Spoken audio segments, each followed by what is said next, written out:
গোপালগঞ্জে সংঘর্ষের ঘটনায় কোনো গণগ্রেপ্তার হচ্ছে না। যারা দোষী তাদেরই আইনের আওতায় আনা হচ্ছে বলে জানান স্বরাষ্ট্র উপদেষ্টা। আইনশৃঙ্খলা পরিস্থিতি আগের চেয়ে অনেক উন্নত হয়েছে বলেও জানান তিনি। রবিবার দুপুরে স্বরাষ্ট্র মন্ত্রণালয়ে আইনশৃঙ্খলা সংক্রান্ত কোর কমিটির সভা এবং ঢাকা মেট্রোপলিটন ও তৎসংলগ্ন এলাকার আইনশৃঙ্খলা সংক্রান্ত বিশেষ সভা শেষে স্বরাষ্ট্র উপদেষ্টা এসব কথা বলেন। গোপালগঞ্জে সেনাবাহিনী গুলি করেছে এমন প্রশ্নে স্বরাষ্ট্র উপদেষ্টা বলেন, পরিস্থিতি অনুযায়ী ব্যবস্থা নেওয়া হয়েছে। গোপালগঞ্জের ঘটনায় রাজনীতি ছিল বলেও মন্তব্য করেন স্বরাষ্ট্র উপদেষ্টা। গোপালগঞ্জের পরিস্থিতি এখন আগের থেকে স্বাভাবিক হয়েছে। পর্যায়ক্রমে জরুরি অবস্থা তুলে নেওয়া হবে বলেও জানান তিনি। দেশের আইনশৃঙ্খলা পরিস্থিতি এখন আগের চেয়েও অনেক ভালো বলে মন্তব্য করেন স্বরাষ্ট্র উপদেষ্টা।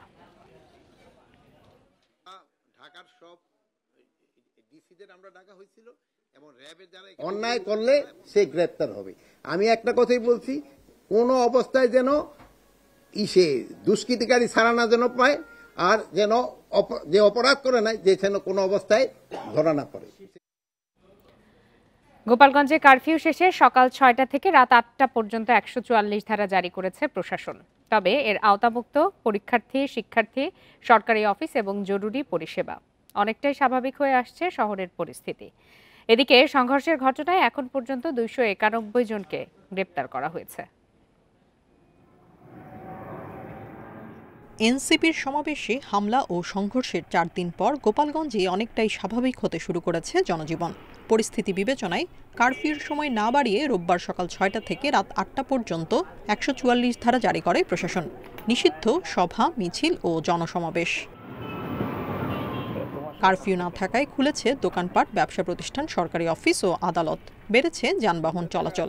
১৪৪ ধারার আওতামুক্ত থাকায় শিক্ষা প্রতিষ্ঠানে ফিরেছে প্রাণচাঞ্চল্য। গাড়িগুলো চালাতে পারতেছি, সমস্যা হচ্ছে না, কোনো দায় ঝামেলা নাই, খুব ভালো। ফর্ম ফিল আপের লাস্ট ডেট ছিল অনার্স ফার্স্ট ইয়ারে, তাই জন্য আমি এই পরীক্ষা ফর্ম ফিল আপ করতে আসছি। আমি চাই যে পরিবেশটা অনেক ভালো হোক। যেরকম পরীক্ষা দিচ্ছে সুস্থ পরিবেশে ওই রকমই পরীক্ষা চলতেছে, সুন্দর, কোনো আতঙ্কবাণী নাই। গত কয়েকদিনের চেয়ে শহরের পরিস্থিতির উন্নতি হওয়ায় স্বস্তি প্রকাশ করেছেন স্থানীয়রা। মোড়ে মোড়ে টহল দিতে দেখা গেছে আইন শৃঙ্খলা বাহিনীর সদস্যদের। বুধবার এনসিপির সমাবেশে হামলা ও সহিংসতার ঘটনায় সদর, কাশিয়ানী ও কোটালীপাড়া থানায় সন্ত্রাস বিরোধী ও বিশেষ ক্ষমতা আইনে ৪টি মামলা করেছে পুলিশ। এসব মামলায় আসামি করা হয়েছে আওয়ামী লীগের ৩,০০০-এর বেশি নেতাকর্মীকে। Independent news. গোপালগঞ্জের সর্বশেষ পরিস্থিতি জানাতে এই মুহূর্তে সেখান থেকে যোগ দিয়েছেন সহকর্মী প্রসূন কুমার মণ্ডল। প্রসূন কুমার মণ্ডল, আমরা তো বলছি যে অনেকটাই স্বাভাবিক হয়ে এসেছে জনজীবন, আপনি কি ধরনের পরিস্থিতি সেখানে দেখছেন?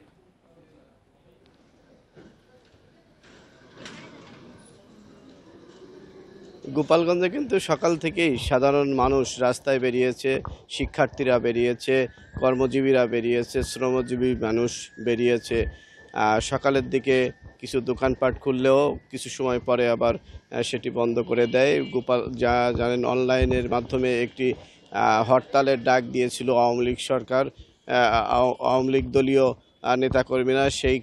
সেই আওয়ামী লীগ দলীয় নেতাকর্মীদের ঘোষণার প্রেক্ষিতে কিন্তু গোপালগঞ্জের দোকানপাট পরবর্তীতে বন্ধ হয়ে যায় বলে আমরা লক্ষ্য করতে পেরেছি। এখন হরতালের কারণে বন্ধ হয়েছে নাকি 144-এর জন্য বন্ধ হয়েছে এটা কিন্তু কেউ বলেনি, প্রশাসন থেকেও বলেনি, সাধারণ জনগণ থেকেও বলেনি। তবে দোকানপাট একটা সময় পরে বন্ধ হয়ে যায়। আর গোপালগঞ্জে এই 144 চলাকালীন সময়ে আমরা যেটি লক্ষ্য করেছি, শহরে সাধারণ মানুষের চলাচল বেশ ছিল। শিক্ষার্থীরা স্কুলে খোলা থাকলেও স্কুলে আসেনি, তবে পরীক্ষার্থীরা এইচএসসি পরীক্ষায় বসেছিল। সকালে বেশ একটা জমজমাট অবস্থা ছিল শহরে। দুপুরের পরে অবশ্য শহরটা অনেকটা ফাঁকা হয়ে গেছে। তবে সড়কে রিক্সা, ভ্যান, বিভিন্ন ধরনের যানবাহন কিন্তু চলছে।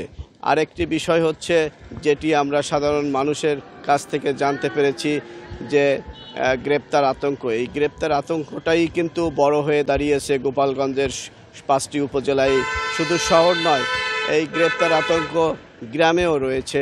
গ্রামের মানুষও কিন্তু ঘরে ঘুমাতে পারছে না, কারণ হচ্ছে যারা দুষ্কৃতিকারী তারা কিন্তু এলাকায় নেই বলে সাধারণ মানুষ জানিয়েছে, কিন্তু ভয়ে আছেন সাধারণ মানুষ। এই গ্রেপ্তার আতঙ্ক থেকে তারা রেহাই পেতে চায় বলে সাংবাদিকদের কাছে তারা বিষয়টি তুলে ধরেছেন। গোপালগঞ্জের 144 রাত 8টা পর্যন্ত চলবে, এর পরবর্তী সিদ্ধান্ত রাত 8টার পরে গ্রহণ করবে প্রশাসন। এই ছিল 144 নিয়ে গোপালগঞ্জ থেকে আমার কাছে সর্বশেষ। জানাচ্ছিলেন সহকর্মী প্রসূন কুমার মণ্ডল। প্রশাসনের বিভিন্ন স্থানে এখনও স্বৈরাচারের দোসররা আছে বলে মন্তব্য করেছেন জাতীয় নাগরিক পার্টির আহ্বায়ক নাহিদ ইসলাম। সকালে রাঙামাটি যাওয়ার আগে চট্টগ্রামের স্টেশন রোড এলাকায় জুলাই অভ্যুত্থানে শহীদ পরিবারের সঙ্গে সাক্ষাৎ শেষে তিনি এসব কথা বলেন। নাহিদ ইসলাম বলেন, অন্তর্বর্তী সরকারের উপদেষ্টা থাকাকালে শহীদ পরিবারদের নিয়ে বিভিন্ন উদ্যোগ নিয়ে চাপের মুখে পড়েন তিনি। উদ্যোগগুলো মাঠ পর্যায়ে পৌঁছায়নি বা পৌঁছাতে দেরি হয়েছে বলেও জানান তিনি। বলেন, প্রশাসনের বিভিন্ন জায়গায় স্বৈরাচারের দোসর থাকায় অনেক উদ্যোগ বাস্তবায়ন করা যায়নি। শহীদ পরিবাররা সঠিক সম্মান পাচ্ছে না বলেও মন্তব্য করেন তিনি। পরে দুপুরে রাঙামাটি পৌঁছান এনসিপি নেতারা।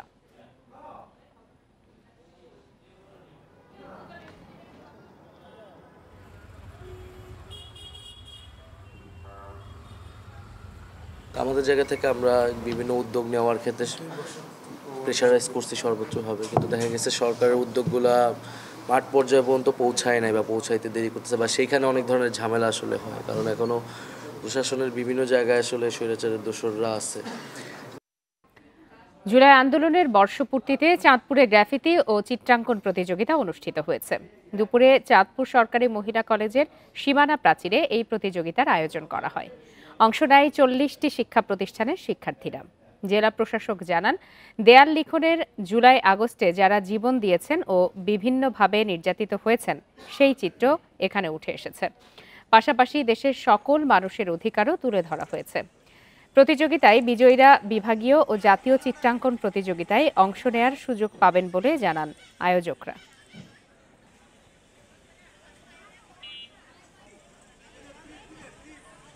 আন্দোলনের বিভিন্ন চিত্র, বিভিন্ন ঘটনা তুলে ধরা হয়েছে।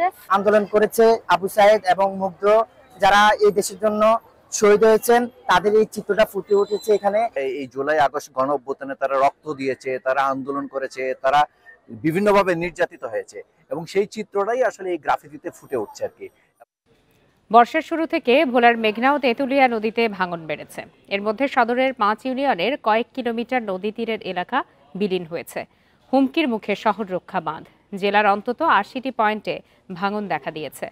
পানি উন্নয়ন বোর্ড বলছে, ভাঙন ঠেকাতে স্বল্প ও দীর্ঘমেয়াদী প্রকল্প গ্রহণ করা হয়েছে।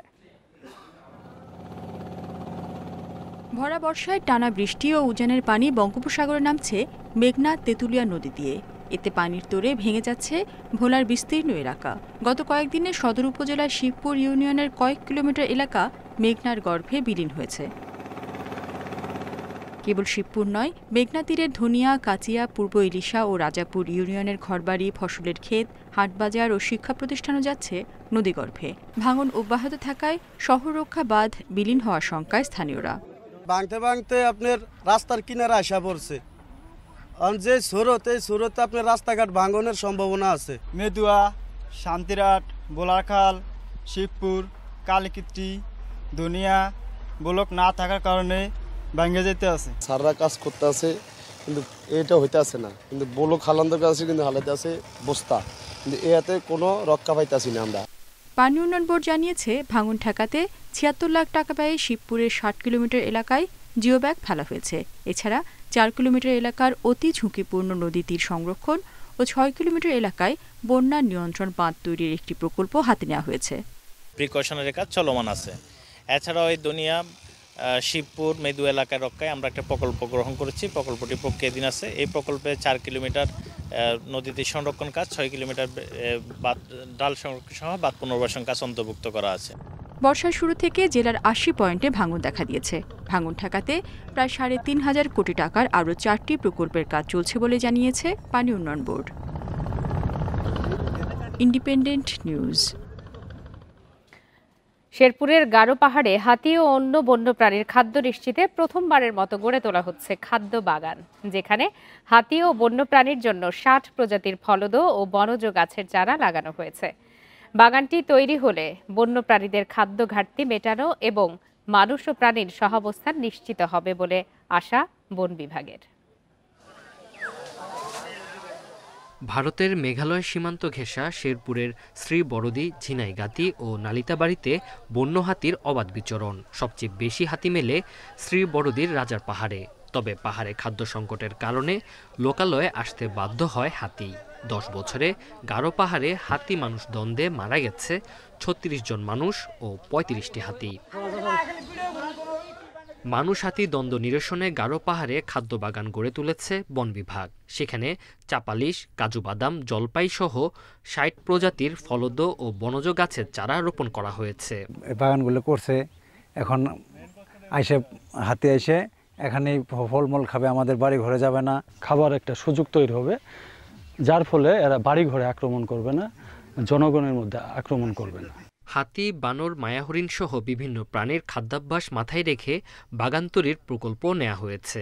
বাগানটি সম্পূর্ণ প্রস্তুত হলে লোকালয়ে হাতি আসার প্রবণতা অনেকটাই কমবে। আমার বিশ্বাস, হাতি যদি বনে খাবার পর্যাপ্ত পায় তাহলে হয়তোবা জনগণের বাড়ি ঘরে আক্রমণ করবে না। খাদ্য বাগান প্রাণীদের খাবার যোগান ছাড়াও পরিবেশ, জীববৈচিত্র্য ও স্থানীয়দের জীবনও পরিবর্তন আনবে বলছেন পরিবেশবিদরা। যদি সঠিক তদারকি হয় এবং এর নজরদারি বাড়ানো গেলে এই বনটি যদি এইখানে গড়ে উঠতে পারে তাহলে এইখানে নিরাপদে হাতি, বন্যপ্রাণী ও পাখি এরা তাদের প্রজনন করতে পারবে। আর বন বিভাগ বলছে এতে মানুষ ও প্রাণীর সহাবস্থান নিশ্চিত হবে। পশু পাখির খাদ্য উপযোগী বাগান করা হয়েছে, সেখানে বিভিন্ন ধরনের ফলের চারা আছে। আপনার যেমন হচ্ছে যে জলপাই, চাপালিশ, তারপর ডেওয়া, কাউ ফল, এই যে বিভিন্ন প্রজাতির ফলের যে ইয়াগুলো আছে, এখানে স্থানীয় যারা জনগোষ্ঠী আছে তারা হচ্ছে বন থেকে হচ্ছে এই ফলগুলো সংগ্রহ করে হচ্ছে যে খেতে পারবে আর কি। গারো পাহাড়ে 40 হেক্টর জমিতে প্রথমবার তৈরি করা হচ্ছে এই খাদ্য বাগান। Independent news. রাজশাহী সিটি কর্পোরেশনের নাগরিক সেবা নিশ্চিত করার দাবিতে সংবাদ সম্মেলন করেছে সচেতন নাগরিক সমাজ ও ঠিকাদার। রবিবার সকালে নগরীর একটি কমিউনিটি সেন্টারে সংবাদ সম্মেলনের আয়োজন করা হয়। অভিযোগ করা হয়, সাম্প্রতিক সময়ে নানা জটিলতায় নগরবাসী প্রত্যাশিত সেবা থেকে বঞ্চিত হচ্ছেন। জন্ম নিবন্ধন, নাগরিকত্ব, মৃত্যু সনদপত্র পেতে ভোগান্তিতে পড়ছেন তারা। ঠিকাদাররা ঠিক সময়ে বিল না পাওয়ায় শহরের উন্নয়ন কাজ ব্যাহত হচ্ছে। এসব সংকট সমাধানে কার্যকর উদ্যোগ না নেওয়া হলে 23 জুলাই থেকে ঠিকাদাররা রাজশাহী শহরের উন্নয়ন কাজ বন্ধ রাখবেন বলে হুঁশিয়ারি দেন।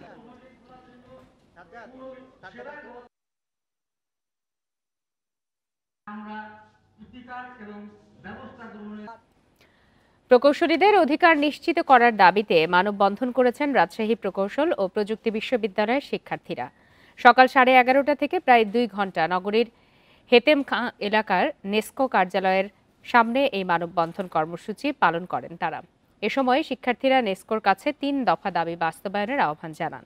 তাদের দাবির মধ্যে রয়েছে অ্যাসিস্ট্যান্ট ইঞ্জিনিয়ার পদে সরাসরি পরীক্ষার মাধ্যমে নিয়োগ দিতে হবে, সাব অ্যাসিস্ট্যান্ট ইঞ্জিনিয়ার পদে ডিপ্লোমা কোটা বাতিল করে সকল ইঞ্জিনিয়ারদের জন্য উন্মুক্ত করতে হবে। সেখানে অবস্থানকালে শিক্ষার্থীরা কোটা ও বৈষম্য বিরোধী বিভিন্ন স্লোগান দেন। পরে দুপুর 1:30টার দিকে নেসকো কর্তৃপক্ষ তাদের দাবি বিবেচনার আশ্বাস দিলে কর্মসূচি শেষ করেন রুয়েট শিক্ষার্থীরা।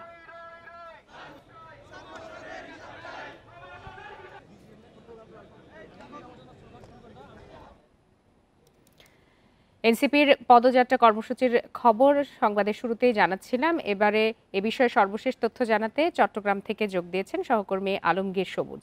আলমগীর সবুজ, চট্টগ্রামে কি এনসিপির পদযাত্রা কর্মসূচিটি এসে পৌঁছেছে কিনা এবং এখানে একটি পথসভা হওয়ার কথা রয়েছে, সর্বশেষ কি খবর জানাবেন?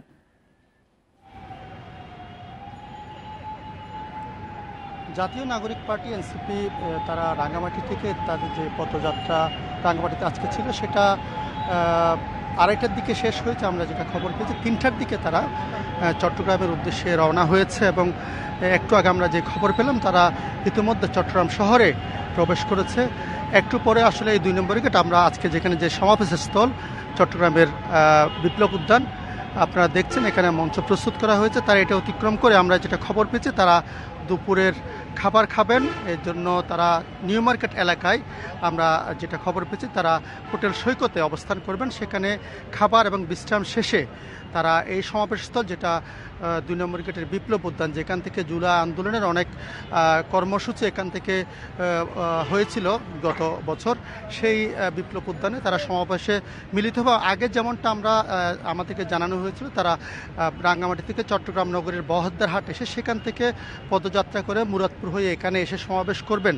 কিন্তু একটু আগে আমাদেরকে জানানো হয়েছে তাদের যে রুট ম্যাপ সেটা কিছুটা পরিবর্তন হয়েছে। তারা প্রথমে দুপুরের খাবার খাবেন, সেই জন্য তারা নিউ মার্কেট এলাকায় চলে যাবে। সেখানে খাবার শেষে বিশ্রাম শেষে তারা সরাসরি এখানে আসবেন সমাবেশ, এবং এরপরে তারা পদযাত্রা করবেন বলে এখন পর্যন্ত আমরা নিশ্চিত হয়েছি।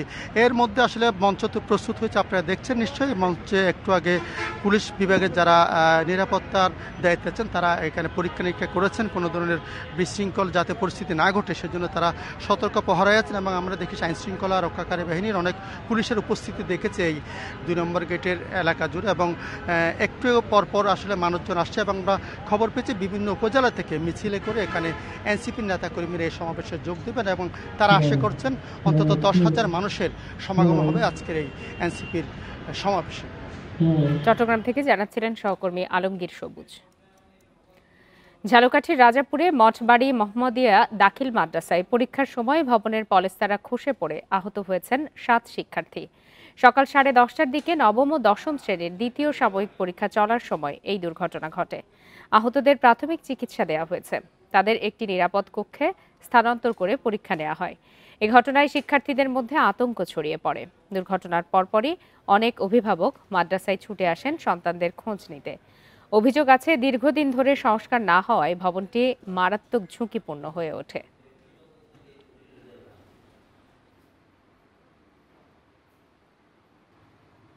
ঝরাজীর্ণ ভবনের ছাদ থেকে হঠাৎ করে ঝল্লা পড়ে এবং কিছু শিক্ষার্থী তাদের আহত হয়। ভবনটি নির্মাণ করা হয়, অদ্যাবধি এই ভবনটির কোনো মেরামত না হওয়ায় ভবনটি অত্যন্ত ঝুঁকিপূর্ণ অবস্থায় রয়েছে। নেত্রকোনার দুর্গাপুরে ঘর থেকে ঝুলন্ত অবস্থায় থাকা এক দম্পতির মরদেহ উদ্ধার করেছে পুলিশ। সকালে কুল্লাগাড়া ইউনিয়নের কুড়ালিয়া গ্রাম থেকে তাদের মরদেহ উদ্ধার করা হয়। নিহতরা হলেন ওই গ্রামের রহিম উদ্দিনের মেয়ে ঝুমা আক্তার ও স্বামী সোহাগ। পুলিশ জানায় 3 বছর আগে সোহাগ ও ঝুমার বিয়ে হয়। বিয়ের পর থেকে স্বামীকে নিয়ে বাবার বাড়িতে থাকতেন ঝুমা। সকালে পরিবারের সদস্যরা তাদের ঝুলন্ত মরদেহ দেখতে পান। খবর পেয়ে পুলিশ মরদেহ উদ্ধার করে। স্বজনরা জানান, বেশ কিছুদিন ধরে স্বামী স্ত্রীর বিরোধ চলছিল। এরই জেরে তারা আত্মহত্যা করেছেন বলে ধারণা করা হচ্ছে। দুর্গাপুর থানার ওসি মাহমুদুল হাসান জানান, ময়না তদন্তের পর মৃত্যুর কারণ নিশ্চিত হওয়া যাবে।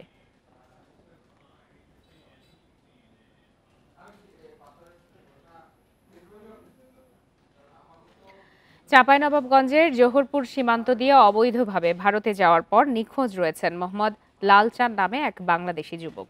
বিষয়টি নিশ্চিত করেছেন 53 ব্যাটালিয়নের অধিনায়ক লেফটেন্যান্ট কর্নেল ফাহাদ মাহমুদ রিঙ্কু। জানান, শনিবার রাতে কয়েকজন সহযোগীর সঙ্গে অবৈধভাবে সীমান্ত অতিক্রম করে ভারতে যান তিনি। অন্যরা ফিরে আসলেও লালচাঁদ ফিরে আসেননি। সকালে এলাকায় তার মৃত্যুর খবর ছড়িয়ে পড়ে, তবে তার মৃত্যুর বিষয় নিশ্চিত করা যায়নি। এ ঘটনায় ভারতীয় সীমান্তরক্ষী বাহিনী বিএসএফ এর সঙ্গে যোগাযোগের চেষ্টা চলছে।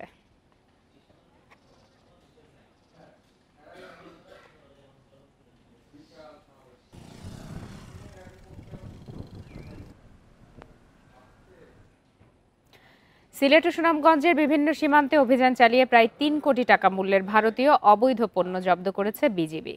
এক সংবাদ বিজ্ঞপ্তিতে এই তথ্য নিশ্চিত করেছেন 48 বিজিবির অধিনায়ক লেফটেন্যান্ট কর্নেল নাজমুল হক। এতে বলা হয়, গোপন সংবাদের ভিত্তিতে রবিবার ভোরে সিলেট ও সুনামগঞ্জ জেলার সীমান্তবর্তী শ্রীপুর, সোনালীচেলা, সংগ্রাম, বাংলাবাজার ও বিছানাকান্দি এলাকায় অভিযান চালায় বিজিবি। এ সময় 2,65,00,000 টাকার বিপুল পরিমাণ মাদক, ভারতীয় শাড়ি, কাপড়, কসমেটিক্স, ক্রিম, চকোলেট ও পাথর উত্তোলনকারী নৌকাসহ বিভিন্ন পণ্য জব্দ করা হয়। এ ব্যাপারে পরবর্তী আইনানুগ ব্যবস্থা গ্রহণ করা হচ্ছে বলেও জানায় বিজিবি।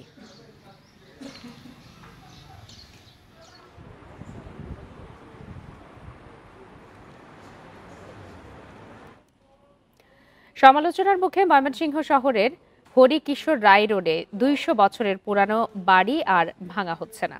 আগামী প্রজন্মের জন্য ঐতিহাসিক স্থাপনাটি সংরক্ষণ করবে প্রত্নতত্ত্ব অধিদপ্তর। গবেষকরা জানিয়েছেন বাড়িটি সত্যজিৎ রায়ের পূর্বপুরুষদের নয়, রণদা প্রসাদ সাহার। যদিও এ নিয়ে গত জুনে ভারতের বিবৃতি নিয়ে ব্যাপক সমালোচনা হয়। বিশিষ্ট চলচ্চিত্রকার সত্যজিৎ রায়ের ময়মনসিংহের পূর্বপুরুষের বাড়ি ভাঙা হচ্ছে, এরকম একটি খবর ছড়িয়ে পড়ে সামাজিক যোগাযোগ মাধ্যমে। এ নিয়ে ভারতের পশ্চিমবঙ্গের মুখ্যমন্ত্রী ও ভারত সরকারের পক্ষ থেকে গত 15 জুলাই বিবৃতিও দেয়া হয়, যা নিয়ে সৃষ্টি হয় ব্যাপক সমালোচনা।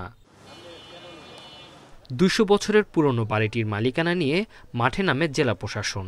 তবে ভাঙা বাড়িটি সত্যজিৎ রায়ের নয়, রণদা প্রসাদ সাহার বলে জানান গবেষকরা। উনাকে এই দান স্বরূপ এই সূর্যকান্ত এই জায়গাটা দিয়েছিলেন, সেই সূর্যকান্তের দানের এই বাড়িতেই রণদা প্রসাদ তার একটা অস্থায়ী বাসভবন, এটা টাঙ্গাইলের পরে দ্বিতীয় বাসভবন তিনি তৈরি করেন। আগামী প্রজন্মকে ইতিহাস জানাতে প্রাচীন স্থাপনাটিকে সংরক্ষণের দাবি শিক্ষার্থী ও অভিভাবকদের। প্রাচীনকালেরই ছিল, এটা কেন ভাঙ্গা হলো এটা আমরা জবাব চাই, এটা নির্মাণ করে দেওয়া হোক। সরকারের কোনোভাবে এটা ঠিক হয়নি যেটা ভেঙে ফেলা, আমাদের অনেক স্মৃতি আসলে ওই জায়গায়। সমালোচনার মধ্যে বাড়ি ভাঙার কাজ বন্ধ রাখার কথা জানায় শিশু একাডেমি। ঊর্ধ্বতন কর্তৃপক্ষের সিদ্ধান্ত অনুযায়ী বাড়িটি সংরক্ষণের ব্যবস্থা নেবে প্রত্নতত্ত্ব অধিদপ্তর। বাড়িটি সরেজমিনে পরিদর্শন করে এবং সংশ্লিষ্ট কাগজপত্র শিশু একাডেমি থেকে সংগ্রহ করে একটা আবেদন আমি আমার ঊর্ধ্বতন অফিসে প্রেরণ করেছি। ঊর্ধ্বতন অফিসের নির্দেশনা মোতাবেক আমি পরবর্তী এই বাড়ির বিষয়ে সিদ্ধান্ত হব। 2012 সালে শিশু একাডেমির জন্য বাড়িটির 24% জমিতে একতলা ভবন নির্মাণের সিদ্ধান্ত হয়। গত 25 জুন থেকে ভাঙার কাজ শুরু করেছিল স্থানীয় সরকার প্রকৌশলী অধিদপ্তর। Independent news.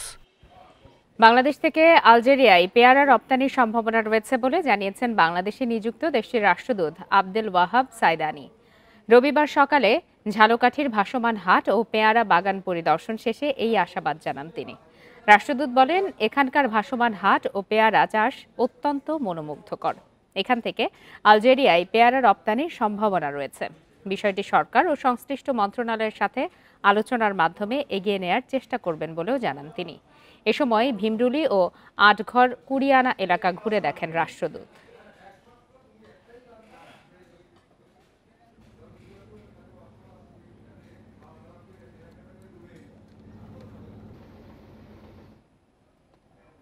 দেশের দ্বিতীয় বৃহত্তম সবজির বাজার কুমিল্লার নিমসার। মাঝরাত থেকে সকাল পর্যন্ত এই পাইকারি বাজারে চলে বেচাকেনা।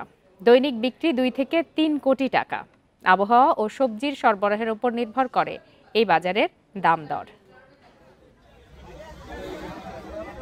ঢাকা চট্টগ্রাম মহাসড়কের পাশে কুমিল্লার বুড়িচংয়ের নিমসার বাজার। মাঝরাত থেকেই এখানে বিক্রেতা ও পাইকারদের ভিড়। দেশের দ্বিতীয় বৃহত্তম এই কাঁচা বাজারে সারা দেশ থেকে আসেন ক্রেতারা। রাজধানীর কারণ বাজারের পর এই বাজারে সবচেয়ে বেশি কাঁচা শাকসবজি আসে দেশের নানা প্রান্ত থেকে। নিমসার বাজার থেকে পাইকাররা ট্রাক ভরে কিনে বিক্রি করেন স্থানীয় বাজারে। আমি নাটক থেকে আনি, আর অন্যান্য জনকে মহাস্থান থেকে আনে, দিনাজপুর থেকে আনে, ঠাকুরগাঁও থেকে আনে, পঞ্চগড় থেকে আনে। রাত্রে নামে আবার সকালেও বিক্রি হয়ে যায়, একটা মালও বাসি হয়।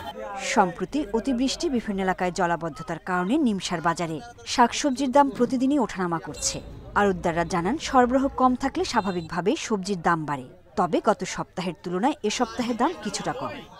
কম আসে তাহলে হয়তো রেটটা একটু বাড়তি থাকে, আর মাল যদি আমদানি বেশি থাকে তাহলে রেটটা একটু কম থাকে। রাত্রে শশার বাজার আসলে 1400 টাকা কি 1500 টাকা। এখন শশা শর্ট বাজারে এই কারণ নাই দিকে, এখন 2100 টাকা 2000 টাকা বেশি। এই যে 6 টাকা কিনা নিচ্ছি 10 টাকা বিক্রি করি, খরচ আছে, গাড়ি ভাড়া আছে, এরকম আর কি। 2 টাকা 3 টাকা এক মোড়ায় পাই আর কি। কুমিল্লার নিমসার বাজারে শাকসবজির পাশাপাশি সারা দেশ থেকে আসা বিভিন্ন ফলমূলও বিক্রি হয়। বুড়িচং উপজেলা প্রশাসনের অধীনের এই বাজারটি ইজারার মাধ্যমে পরিচালিত হয়। Independent news.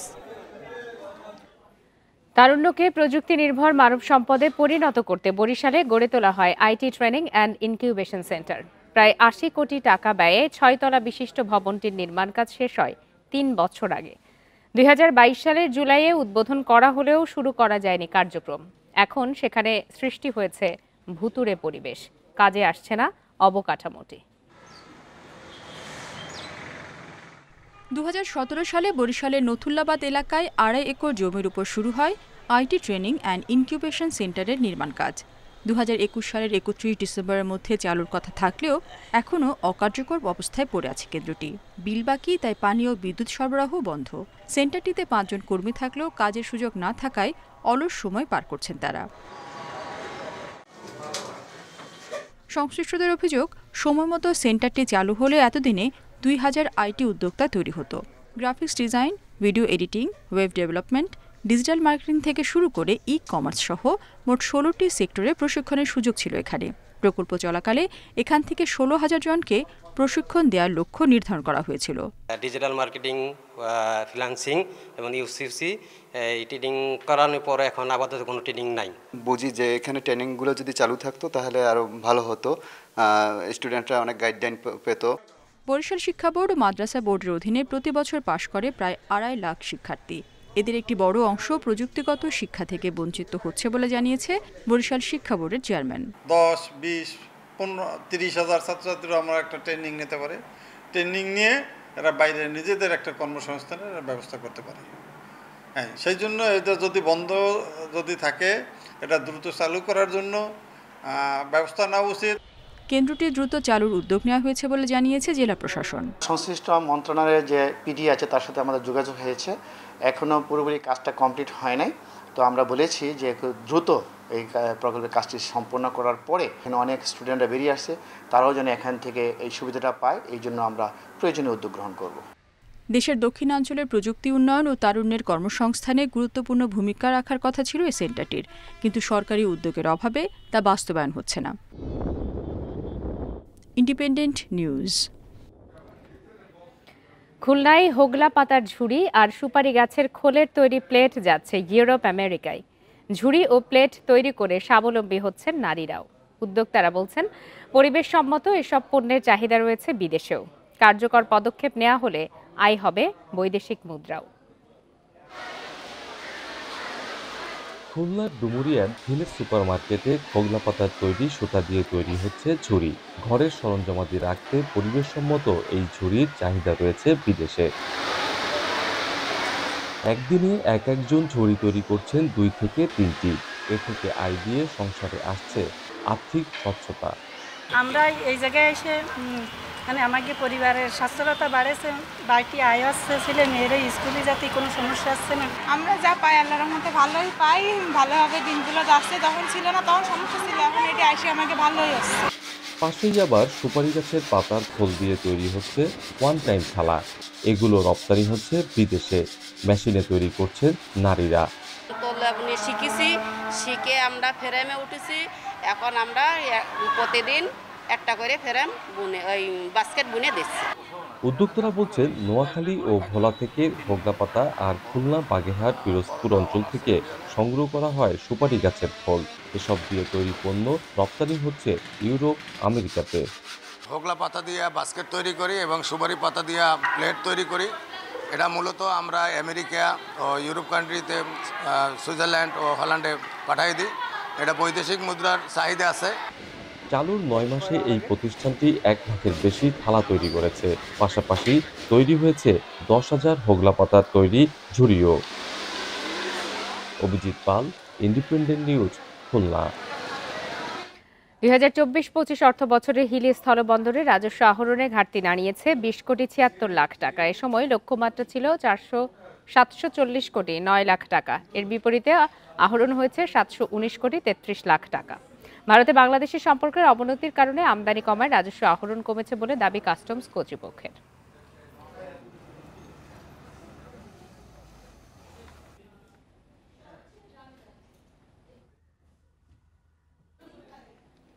এরই সাথে শেষ করছে আজকের সমগ্র বাংলাদেশ। ইন্ডিপেন্ডেন্ট টেলিভিশনের সব খবরের আরো বিস্তারিত জানতে চোখ রাখুন ফেসবুক, ইউটিউব আর এক্সে। ধন্যবাদ সবাইকে।